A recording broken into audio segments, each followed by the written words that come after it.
when lives are on the line. Are there any obvious injuries? These men and women will risk theirs. The lad who was driving got blood coming out of his face. To save yours. RTC trap. They deal with the most serious injuries. The patient is described as bleeding heavily. Directly below his ear. There's a lot of blood there. The most critical illnesses. The reports of a male who's in cardiac arrest, and without any action, the patient will die. The two Yorkshire Air Ambulances cover Britain's biggest county. He's fallen 30 foot from the roof. Oh yeah. He's got a big cut to his head. 5 million people rely on them. All right, sorry, sweetheart. To deliver cutting-edge emergency medicine. We're just going to go to sleep. He's not looking particularly good. At high speed. If you can activate your major hemorrhage protocol. Every day brings high risks. He's gone head first into a sheer bank. Pins and needles in his arms, and he couldn't move his neck. So whereabouts it hurts at the minute? Neck. So we need to try and get you into a safe area so that nobody hits us as we're trying to get you out. High drama. We've been informed that there's a cardiac arrest. Essentially, somebody has fallen off the cliff. CPR is in progress by the police. And high anxiety. He just tapped me on the shoulder and said, I feel all wobbly. He just wanted us to take him home. We ain't doing that in case he'd had a little bit of a stroke.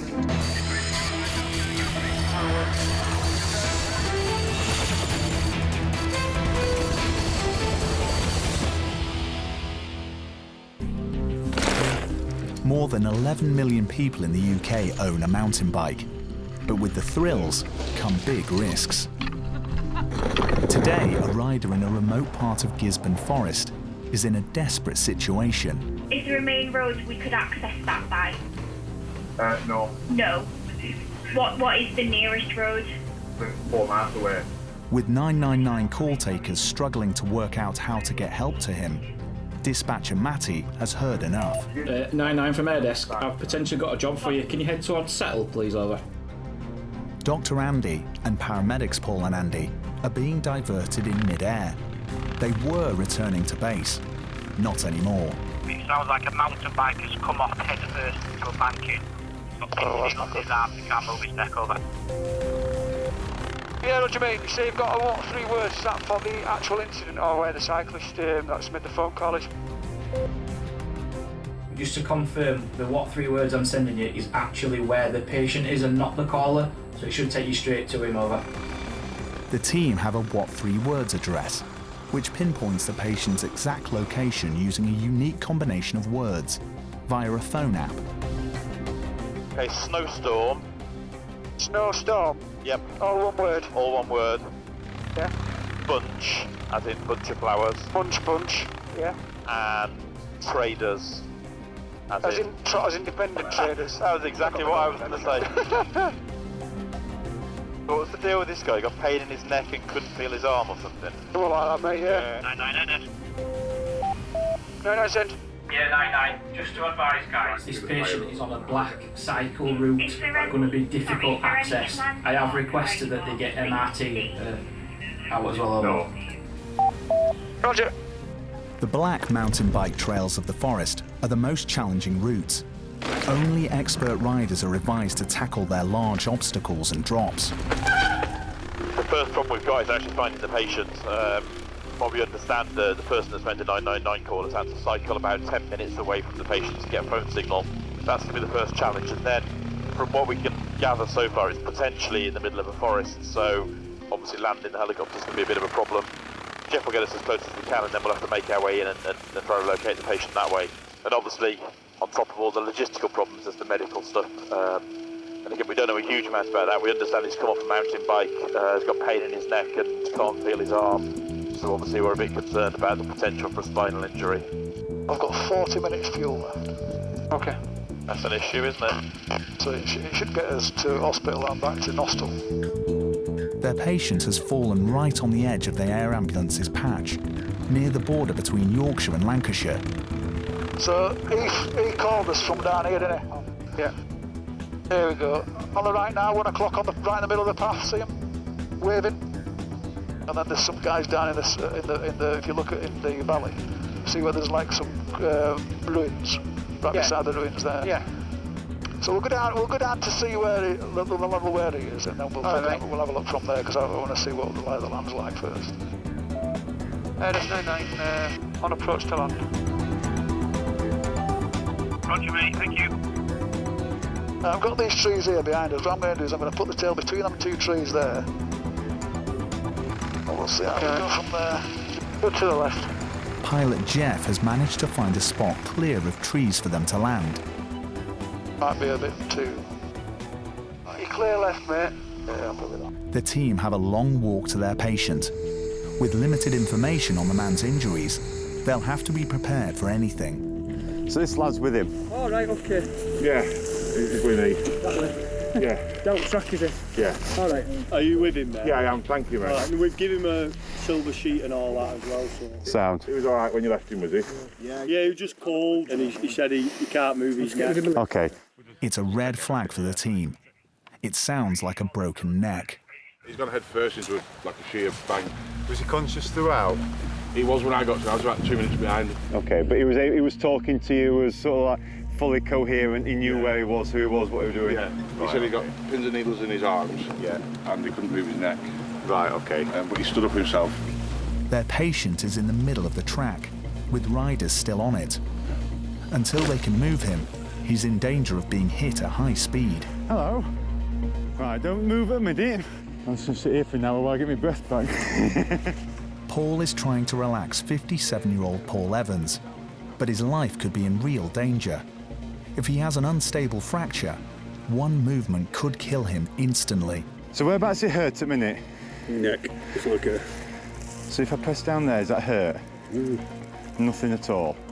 A bit sore there? Yeah. Is the pain worse on the side or in the middle? On the front. So we need to try and get you out of here onto there or into a safe area so that nobody hits us as we're trying to get you out. And then we need to try and sort out a route of getting you down to some form of ambulance to get you to hospital. The team walked 20 minutes to get to Paul. Getting him back out will not be easy. Andy needs to carry out some checks before they can think about moving him. Whereabouts is your worst pain? Your neck. Back of your neck.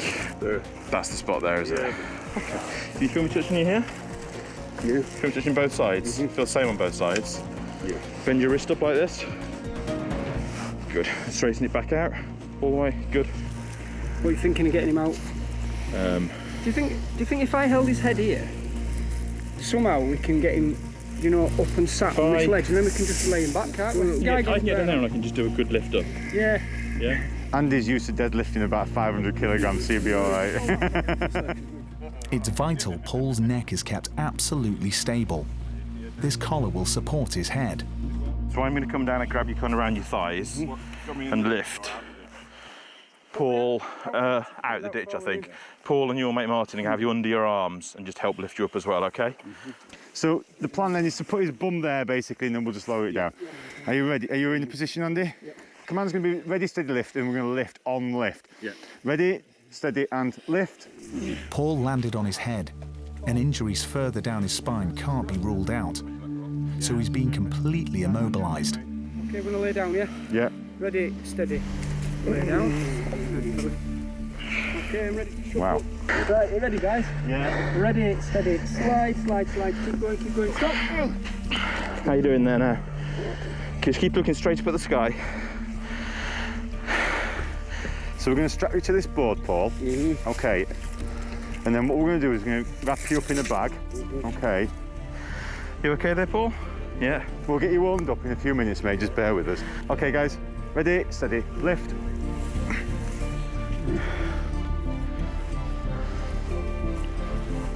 Watch your footing, Andy. Okay, guys, are we all there? Yeah. Ready, steady, lower. Moving Paul is a delicate operation for the team, but his actions after the crash could have already caused a serious injury. He'd obviously come down a very steep slope, landed in the stream. From what I understand, he's managed to stand himself up, but he's still been stood in the water, so getting very cold, with pain in his neck and tingling in his arms and hands. So what we'll do is we'll get your arm out as best as we can, and we'll just do some tests like your blood pressure and things.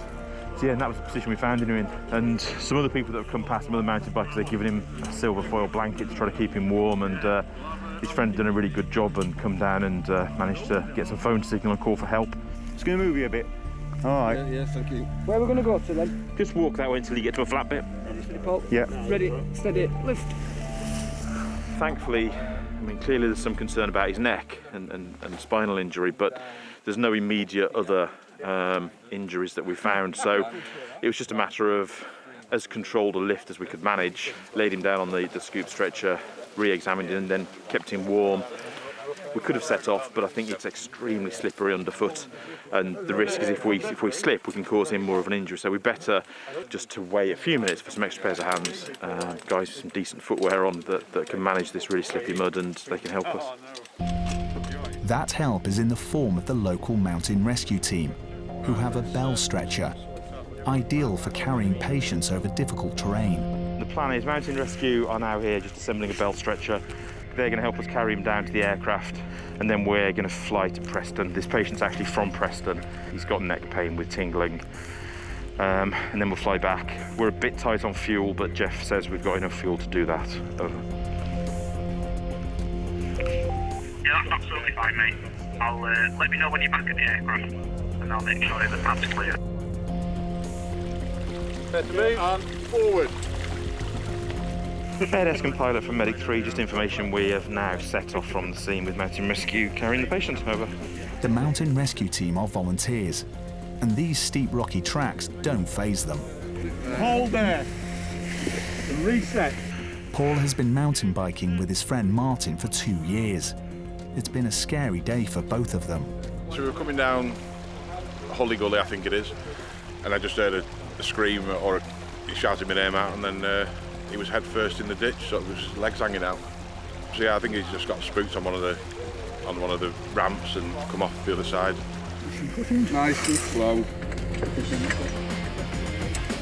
Watch your head. That's it. Managed to get his bike off him and he could move his legs, so I was quite thankful for that. And then I had to leave him while I rode to the fire road to get a phone signal to call for help. Gently, gently, gently, man, the stream on the right. It was a relief, just because I didn't know whether he was conscious or not. I mean, where he was, once the other bikers are on that gully, they can't stop and probably wouldn't see him. And if another one came off, then it would have been catastrophic. But yeah, so I was just sort of praying that he was all right. It's been a huge team effort, and finally, Paul is safely in the aircraft. Breathe. We'll get up, steady off the skids. And I'll go up to the height of that tree, and then we'll just do a cat here from there. It's 20 miles to the hospital, and Paul is aware of the seriousness of his symptoms. In the next hour, scans will reveal the extent of the injury to his neck. The results could change his life.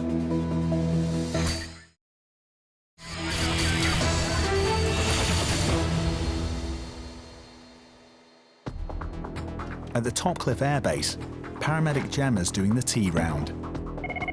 But there's no time to drink them. Gemma's heading straight out on a job with paramedic Lisa, on board Helimed 99. Right, make checks now, please, Lisa. Okay, engines both okay? They are, and they're guarded. Confirmed. All good. They're heading to the Yorkshire coast, where a man's fallen 100 foot onto rocks. No, from air desk. Receiving. Hey, Lisa, just to let you know, you've also got DAR running to this S92. They've requested if you could make direct contact with them and just sort of liaise and make sure there's no conflict over. Roger that. Are any resources on scene yet? You've got one DCA that is just pulling up on scene now, a CS bomb's just behind, so I have requested an update on it. They'll be joined on scene by the Coast Guard helicopter. We're heading to Scarborough. We've been informed that there's a cardiac arrest. Essentially, somebody has fallen off the cliff. So we're going to see kind of what the situation is and how we can help. The only updates I've got at the moment, CPR is in progress by the police.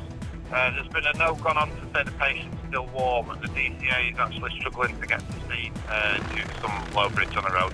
That's all I know at the moment. You've got CS guns showing 2 minutes now. Roger. Only CPR can save the man. With ground ambulance crews having difficulties getting to the scene, Gemma and Lisa might be his best chance of survival.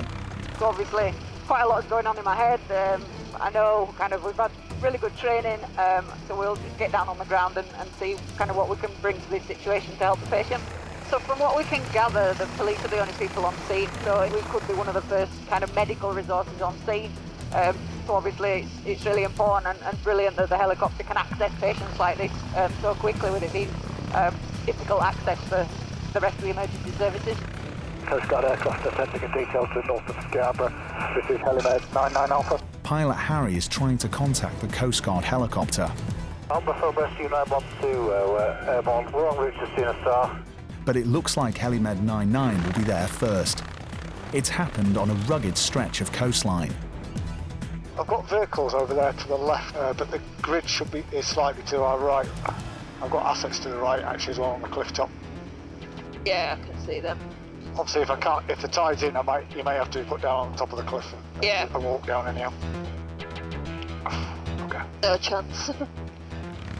Look, so there's some high vis down there. Yeah, that's the police. I don't think I can get you any closer. How have they got down there? I know, I was just thinking that. The patient is in cardiac arrest, but the cliffs and the incoming tide mean there's nowhere safe to land. Could do with Sarah really to winch down. I don't think I can put you in there. No, I don't feel comfortable. No, okay, let's get out of here. Right. The Coast Guard helicopter is the man's only hope. Rescue 912 is Helimed 99 Alpha. Patient is located at the bottom of a cliff. The tide is in. We're going to have to land on the top of the cliff. That's understood. We're making an assessment once we get on scene, but current intentions would probably be to scoop up to the top of the cliff and go from there. Over. I'm clear of these bales, aren't I? Yeah, you are. All good left. Right, shall we jump out?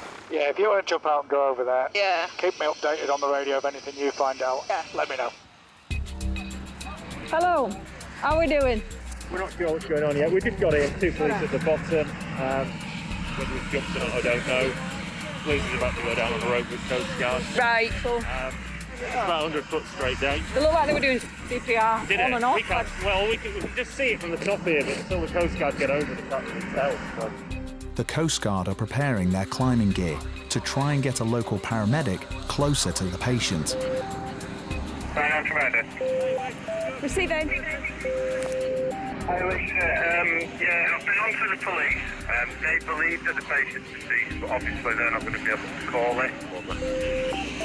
Yeah, we've got Coast Guard here. There's a paramedic that's about to go down on a rope system down the front of the cliff to confirm where we are with the patient. Over. You're probably going to get an update before anywhere near I do. Over. Yeah, okay. I'll come back to you when we know more. What have SAR got on? What have they? Right. They'll have a paramedic, or they should have, and they'll have a winch so they can winch down. So they would theoretically winch? Yeah. The search and rescue helicopter is arriving. I think Sarah just coming in now. The only way to save the man will be to winch him up the cliff face. But it will be a difficult, dangerous operation. So if they winch up and put down here, are you two going to start CPR if it's a workable, and we'll put on level 3 if that's the case? Yeah, no, that's fine, yeah. Right. The Coast Guard Cliff Rescue Team are heading down to help. Gemma's not long been with the Air Ambulance team. It's a situation she's never experienced before. Patients at the bottom of the cliff, we don't really know how they've become to get there, but it appears that the police are doing CPR on the patient, which suggests that the heart has stopped. What's the plan? Do you know what the plan is yet? Pull him up. Right, okay. On the rocks 100 foot below, the Coast Guard winchman is strapping the patient to a stretcher so he can be winched up to the waiting medics. They're bringing him up, you know that? Pardon? They're bringing him up. Right, okay. All right. We haven't got level 3 on. No. Is it worth putting it on, or at least one of us? Gemma is preparing to take over the patient's care. Due to COVID-19, she must wear personal protective equipment. So if it comes up all working him, are you ratting it and I'll just get involved? Yeah, you go in, confirm if we're doing it. If you do that, that means it's a full arrest and we're gonna, and then I'll rat it. The man's brain has been starved of oxygen since going into cardiac arrest. If he's to be saved, there is no time to spare. So if you start CPR and then we'll decide if we're going to do anything more. But just start it as soon as you can, all right? his green there, but we couldn't land close enough. So the S92 is going to winch him up to the top of the hill, and then we'll assess whether it's a workable resource. After hours trapped on the rocks, the man is finally on his way to trained medical help. What do you know? It's been down there 3 to 4 hours, according to the police. But there's little Gemma or the team can do. Start CPR for a minute, but I think he's cold, isn't he? I think that he should stop. Looks like he's been deceased for too long, so fortunately on this occasion we can't help this patient. It's not often that you come to a job like this that's full on, that you've got all the different resources, but it is an aspect of our job that, you know, we do. Well, it was all happening, really. This poor gentleman has kind of ended up at the bottom of the cliff. We're not really sure why. He was in cardiac arrest. The search and rescue helicopter was able to winch the patient back up to the cliff top, where I could go forward and kind of have a look and see if there were any medical interventions we could do. But unfortunately, the patient had sadly died, so we weren't able to do anything on this occasion. For Gemma and Lisa, it's now back to base. It's a disappointing end to a major rescue operation.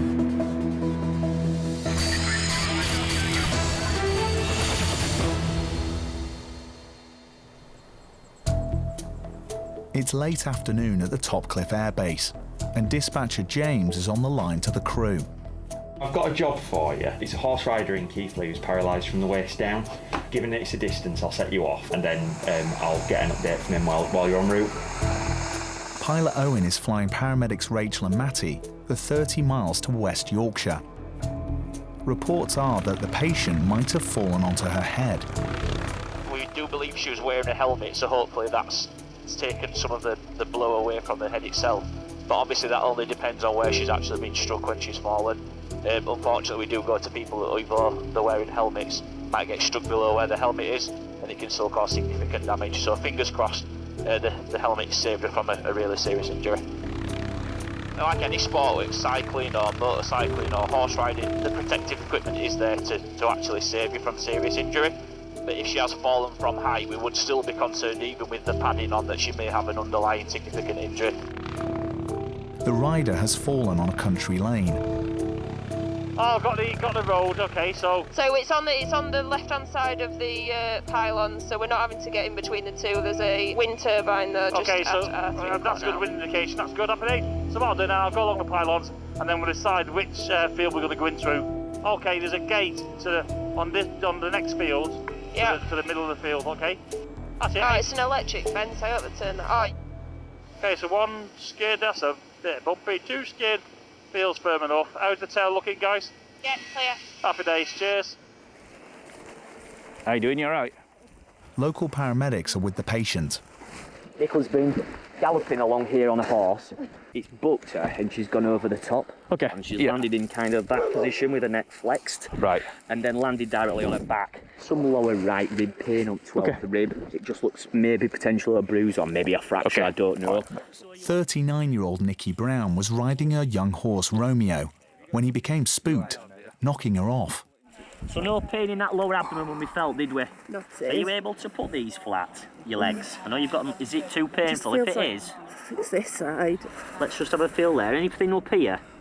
No. No. It's in here. So just right in there. Right and in then there. that just feels like it wants to go pop, you know, like there's an air bubble. Right, okay. Once we get into ambulance, we can give you some really strong pain relief if required, okay? And then we'll decide on mode of transport, whether we're going to fly you to Leeds or whether my colleagues will take you in the ambulance. Nikki's pain could signify a spinal or pelvic injury. Matty needs to do a full assessment, but first they need to move her out of the cold. What we're going to do in a minute, we're going to roll to your left-hand side. You don't have to do anything, we'll do the work, and then put something underneath you so we can lift you off this floor. Ready, steady, roll. I can't see where it is. It was a scoop. You're all right, love, you're all right. Nikki's partner Steve is a police officer. He came straight here when Nikki's friends contacted him. Happy? Ready, steady, lift. Nice one. Awesome. The scoop stretcher is specially designed to transport patients with spinal injuries. It will keep Nikki immobilised while Matty treats her. Nicola, I'm just going to pop a needle in the back of your arm, is that okay? Allergic to anything? No? Right, Nicola, that's in. I'm just going to have to squeeze on your arm, okay? Is that where it is? Yeah. Time of incident was about 10 to 4, so an hour post-incident, so if you'd be really poorly, you'd think if there was something massive going on. We'll go worst case scenario, and we'll suggest that it is a fracture, so we'll treat for the fracture, we'll give her analgesia, and then we'll take it from there. A pelvic fracture causes severe pain. The team are putting a pelvic binder on Nikki. It will minimise bleeding and damage to internal organs by holding the fractured bones in place. Is that any better? What's your fingers? Yeah, just an update from scene. Patient is hemodynamically stable. She's got right-sided query pelvic injury.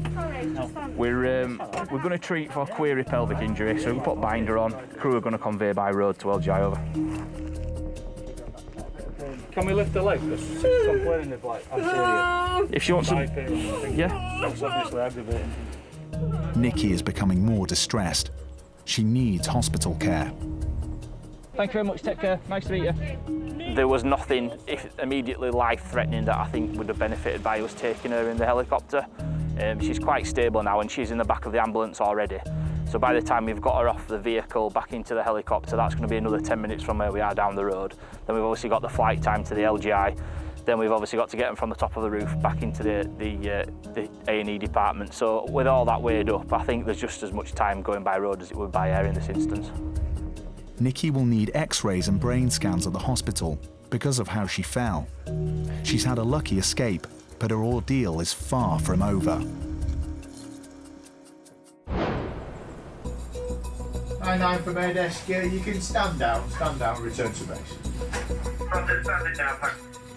It's Sunday morning, and HeliMed 99 is high over the Yorkshire Wolds, returning from a job. Air desk, Al speaking. But dispatcher Al has another emergency for them, near York. We're nearly at Bridlington, so they've got to only be like 5 minutes away.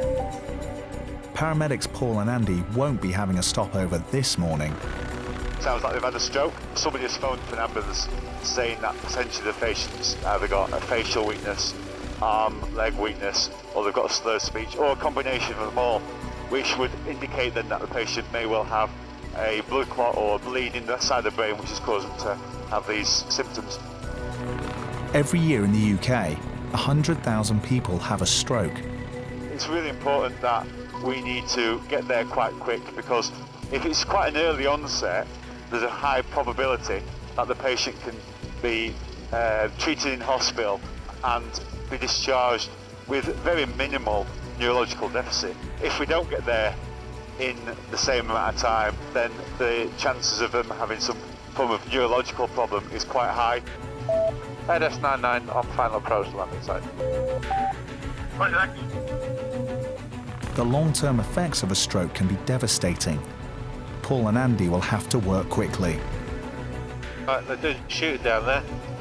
The patient is next to a clay pigeon shooting range. The risk of a stray shot hitting HeliMed 99 is a big concern for pilot Colin. They put their guns away. No, they're still shooting. I can go to that green bit over there, mate, or we can go down the bottom end. Bottom end? Maybe the bottom end looks a bit bigger, doesn't it? Yep. No. Coming right. Happy Paul, that side? Yeah, good this side. Yeah. Trees on my side coming into the 1 o'clock. Can't see anything. Pushes on the right. Happy there? Okay, I think we're all okay. All down. 99 landed. Their patient is in the car park. Feel a bit weak, maybe. A bit weak? Yeah. Yeah?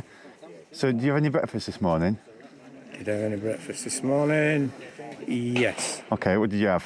I had some toast. Okay. Is that what you'd normally have for your breakfast, some toast? Possibly, yeah. Yeah, okay. Are you normally fit and well? Normally, yeah. Yeah. I'm on blood pressure tablets like most people my age. Yeah, standard. 65-year-old David Morley was clay pigeon shooting with a group of friends when he started to feel dizzy and couldn't remember where he was. Let's just try and work out sort of like when these sorts of symptoms start a little bit. So I take it you were okay last night? Yeah. Okay, no problems at all, no headache, no dizziness, no vomiting or nausea or anything like that, no? You drove okay, you got no blurred vision or anything like that? Nothing. Okay. Memory loss can be a sign of a stroke. Paul needs to quickly establish whether David is showing other signs too.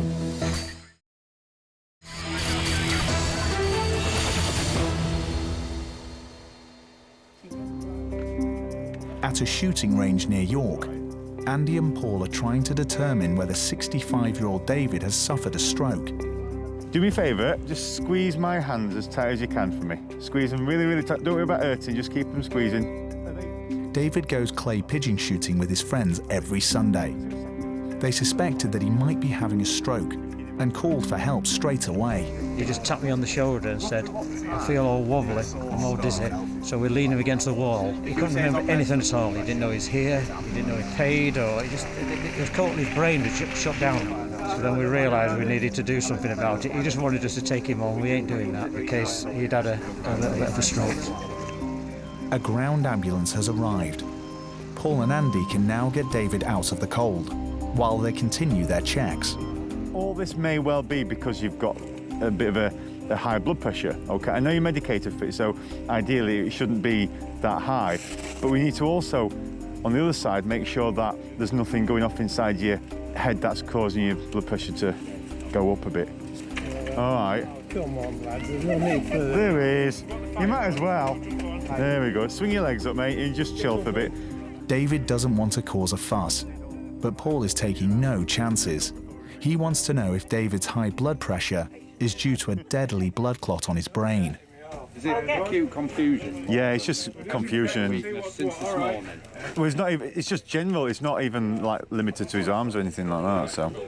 So I'm not going to get a ride in an helicopter? Not a minute. David's presented with some quite generalised symptoms, really. Weakness, a bit of confusion. And we're unsure, really. We can't pinpoint exactly what's causing it. His blood pressure is a little bit on the high side, which could indicate, well, it could potentially be a cause of something going on. He's not showing any outward signs of having had a stroke or anything, but that doesn't necessarily mean there isn't anything like that occurring. It just warrants further assessment. His current BP is 217 over 133. Good effort. Now, is that good? Well, it's high. No. So what was... I was looking for some good news. Sorry. We would rather you go into hospital and get this checked out just because it is so high. A lot of people associate strokes with paralysis, not being able to speak and lean into one side and things like that, which obviously is in the middle of all that. But the worst case scenario is if David does have a stroke, between now and getting to hospital, even while he's at hospital, it could prove fatal. David will be driven the 7 miles to York Hospital by ambulance. He'll need brain scans at the acute stroke unit.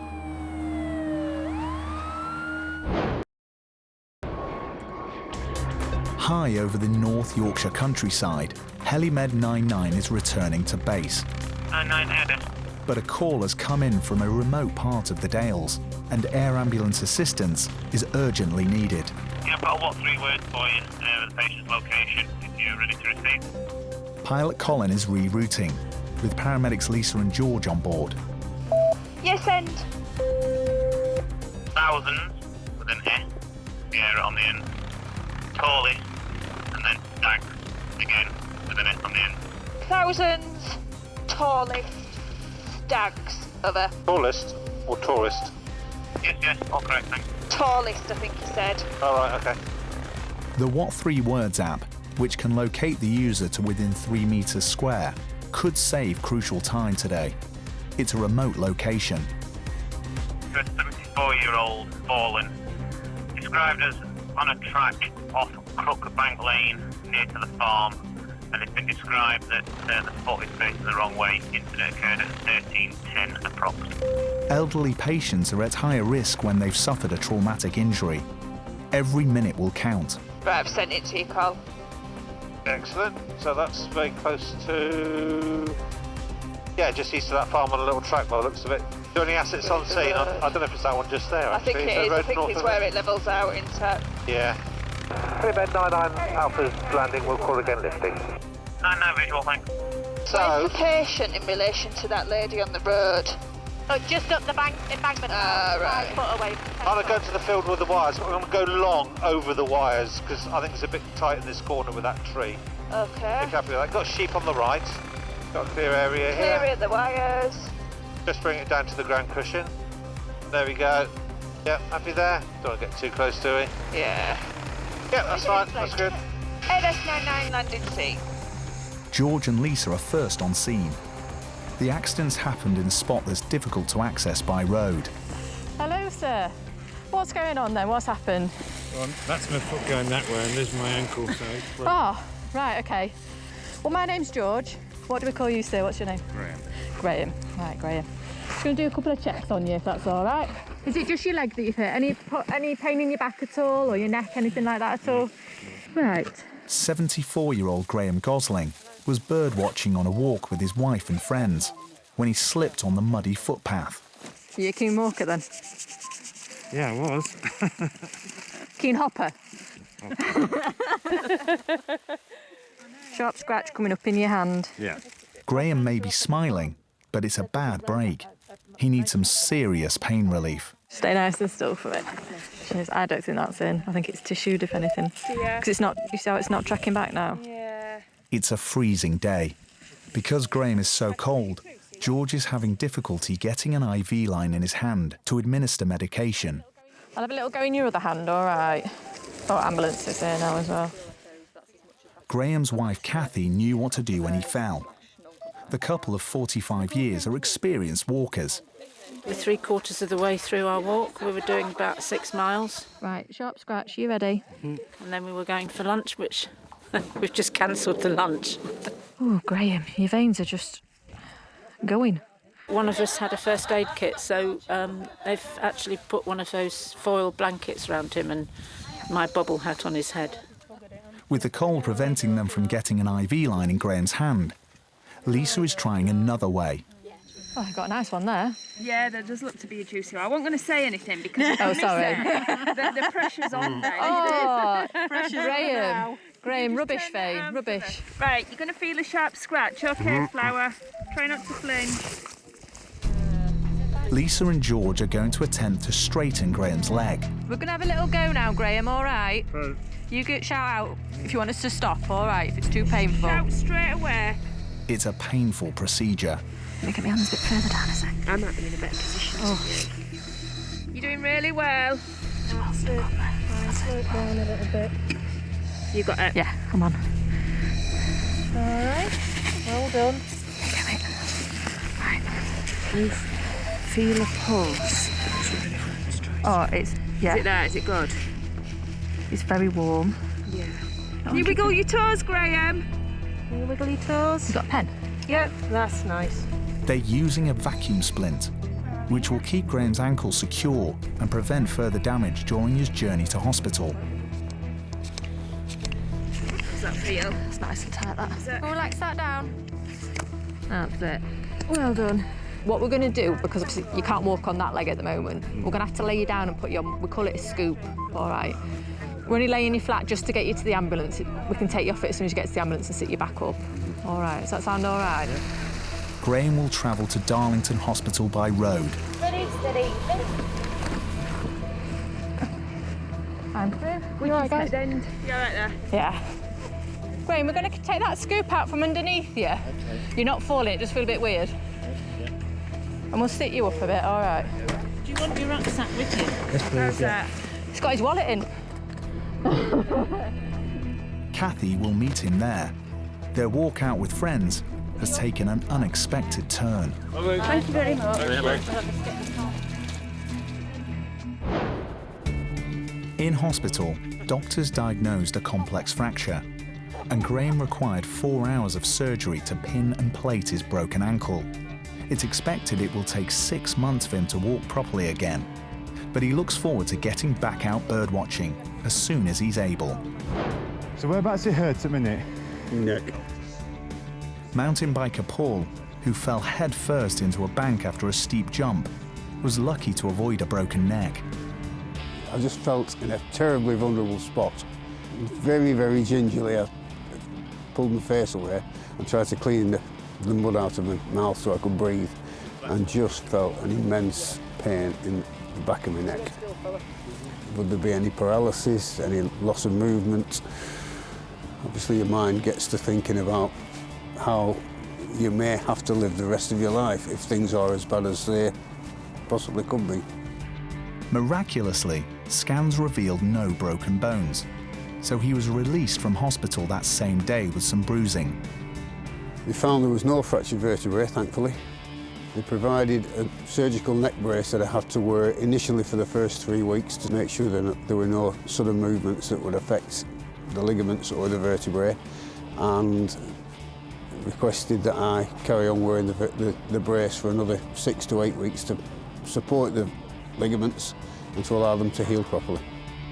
He's happy to be back on his bike now, but won't be tackling the black route anytime soon. I don't want to give up. I enjoy being out on the bike, I enjoy being out in the country.